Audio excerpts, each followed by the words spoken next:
चलिए दोस्तों, आज का वीडियो मैं यहाँ पर स्टार्ट कर देता हूँ। आज का वीडियो बहुत ही इंपॉर्टेंट होने वाला है। मैंने आपको बताने की कोशिश की कि नारायण की जो उत्पत्ति है वो कैसे हुई थी, किस प्रकार से हुई थी, इसके बारे में संपूर्ण डिटेल प्रोसेस में इस वीडियो में बताने वाला हूँ। और लास्ट में आपको इस प्रकार से बताऊंगा कि आपको सब कुछ जानकारी मिल जाएगी कि नारायण की जो भी उत्पत्ति हुई थी वो किस प्रकार से हुई थी, पौराणिक कथाएं क्या है, शास्त्रों के अनुसार किस प्रकार से कथाएं मिलती है हमको, इन बारे में सब कुछ डिटेल में यहाँ पर बताने वाला हूँ। तो ध्यान से देखिए, वीडियो में जो कुछ आपको मिलेगा उससे रिलेटेड जो भी जानकारी मिलेगी, नारायण से रिलेटेड जो भी जानकारी मिलेगी वो पूरी तरीके से सच है। और आपको इस वीडियो को अंत में सब कुछ डिटेल्स मैंने बताने की कोशिश की, तो ध्यान से देखिए। इस वीडियो में आपको सब कुछ जानकारी मिल जाएगी, नारायण की उत्पत्ति कैसे हुई थी या नारायण की पौराणिक कथा किस प्रकार से और कथाएं किस प्रकार से, इसके बारे में सब कुछ डिटेल मैंने आपको दिखाने की कोशिश की है इस वीडियो में। इस वीडियो में मेरे को बनाने में बहुत टाइम लगा है, तो इस वीडियो को आपको अंत तक देख लेना है।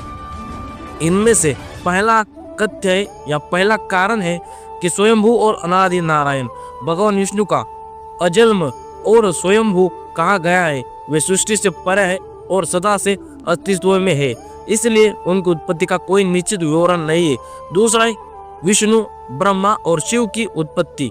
श्रीमद् भगवद गीता या विष्णु पुराण या अन्य ग्रंथों के अनुसार जब सृष्टि नहीं थी तब केवल महाकाल रूपी जल था। इसके जल में अनंत शेषनाग पर भगवान नारायण योगी निद्रा में विराजमान थे। जब सृष्टि की रचना का समय आया तब भगवान विष्णु की नाभि से एक कमल प्रकट हुआ। इस कमल से भगवान ब्रह्मा की उत्पत्ति हुई, जिससे सृष्टि की रचना यहाँ पर की गई है।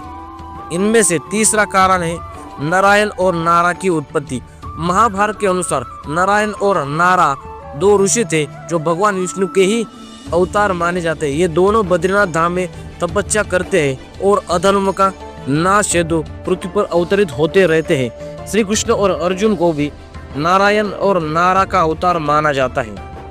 चौथा कारण है, इनमें से चौथा कारण है वेदों में उल्लेख। ऋग्वेद और उपनिषद में विष्णु को परब्रह्म कहा गया है जो अनादि और सर्वव्याप्त है। नारा का अर्थ जल होता है और अयन का अर्थ होता है आश्रय, इसलिए नारायण का अर्थ हुआ जो जल में निवास करते हैं। भगवान नारायण की उत्पत्ति और स्वरूप को समझने के लिए हमें वेदों और पुराणों और अन्य शास्त्रों में वर्णित विभिन्न कथाओं को देखना होगा। यहाँ उनके बारे में इसकी जानकारी यहाँ पर नीचे दी हुई, तो ध्यान से देखिए, सब कुछ जानकारी आपको मिल जाएगी। उनमें से पहला है भगवान नारायण कौन है। नारायण भगवान विष्णु का ही एक नाम है जिसका अर्थ होता है नार यानी कि जल में स्थित, अयन यानी आश्रय लेना। यह नाम इस तथ्य को दर्शाता है कि सृष्टि की उत्पत्ति से पहले भगवान नारायण कारण जल में आश्रय या विश्राम करते रहते थे। वेदों में नारायण ऋग्वेद में विष्णु के 3 पगों से संपूर्ण ब्रह्मांड को नापने का देवता कहा जाता है। यजुर्वेद में नारायण उपनिषद में कहा गया है कि नारायण में परम ब्रह्म है। ब्रह्म सूत्र में भी कहा गया है कि नारायण सृष्टि के मूल स्रोत है। इनमें से दूसरा है नारायण की उत्पत्ति की कथाएं। कारण जल से प्रकट होना। सृष्टि की उत्पत्ति से पहले केवल अंधकार और जल ही था। इस जल में भगवान नारायण अनंत शेषनाग पर योग निद्रा में थे। जब सृष्टि का समय आया तो उनकी नाभि से एक कमल प्रकट हुआ। इस कमल से भगवान ब्रह्मा की उत्पत्ति हुई, जिसने आगे सृष्टि की रचना की थी। दूसरा है भगवान नारायण और सृष्टि के तत्व। भगवद गीता में 10.2 में श्री कृष्ण कहते हैं अहमात्ता गुंडकोम सर्वभूताश्रयाति। अर्थ है कि अर्जुन में सभी जीवों के हृदय में स्थित आत्मा हो। भगवान नारायण के सृष्टि के 5 तत्वों का आधार माना जाता है। आकाश भगवान की सांस है, वायु भगवान की गति है, अग्नि भगवान की ऊर्जा है, जल भगवान की कृपा है और पृथ्वी भगवान की स्थायित्व है।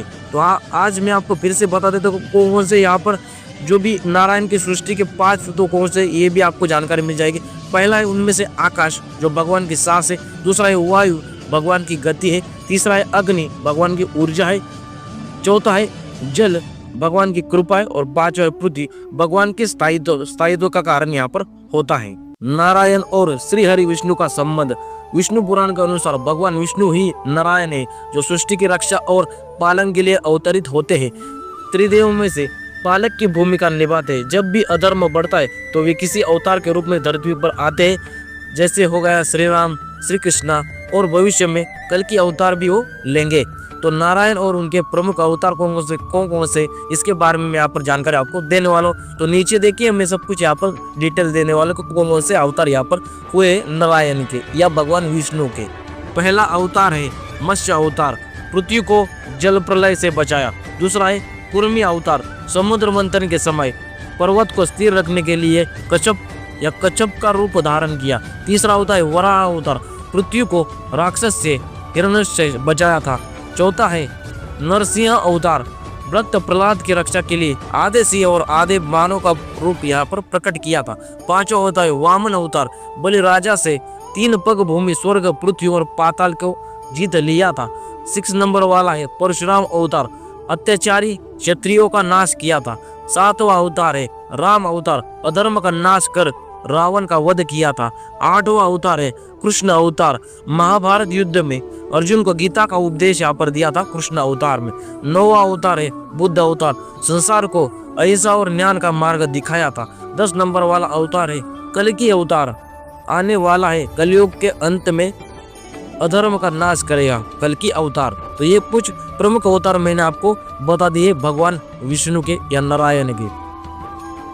भगवान नारायण के 4 धाम, उनमें से पहला है बद्रीनाथ, उत्तर भारत में जहाँ वे तपस्या करते थे, पहला आपके लिए इंपॉर्टेंट हो गया बद्रीनाथ। दूसरा है द्वारका, पश्चिम भारत में श्री कृष्ण की राजधानी द्वारका। तीसरा है पुरी, पूर्व भारत में जगन्नाथ रूप में स्थित है पुरी में, तो तीसरा आपके लिए इंपॉर्टेंट हो जाएगा पुरी धाम। और चौथा धाम है रामेश्वरम, दक्षिण भारत में श्री राम से जुड़ा हुआ है यह स्थान रामेश्वरम।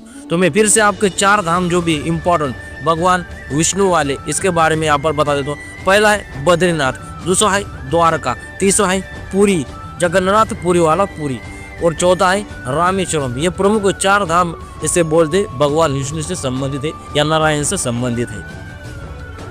नारायण के प्रमुख प्रतीक, उनमें से पहला है शंख, ध्वनि से धर्म की स्थापना करना, ये पहला हो जाएगा शंख। दूसरा है सुदर्शन, अधर्म के विनाश के लिए सुदर्शन चक्र चलाया था, तो दूसरा आपके लिए इंपॉर्टेंट हो जाएगा सुदर्शन चक्र।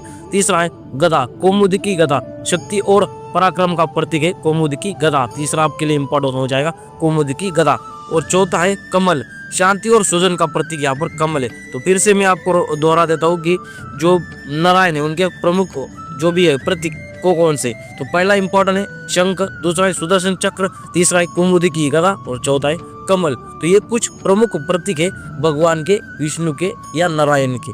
भगवान विष्णु या नारायण का महत्व क्या है? भगवान नारायण को पर ब्रह्म और सर्वव्यापक कहा गया है। उनकी भक्ति से मोक्ष की प्राप्ति होती है और ओम नमो नारायणाय नमः मंत्र का जाप करने से सभी पाप जो भी उसका नाश हो जाता है। तो कौन सा मंत्र आपको जपना है? यहाँ पर सर्व पाप का जो भी है या सभी पाप का जो भी है वो नाश हो जाता है। ओम नमो नारायणाय नमः ये मंत्र का जाप आपको करना है।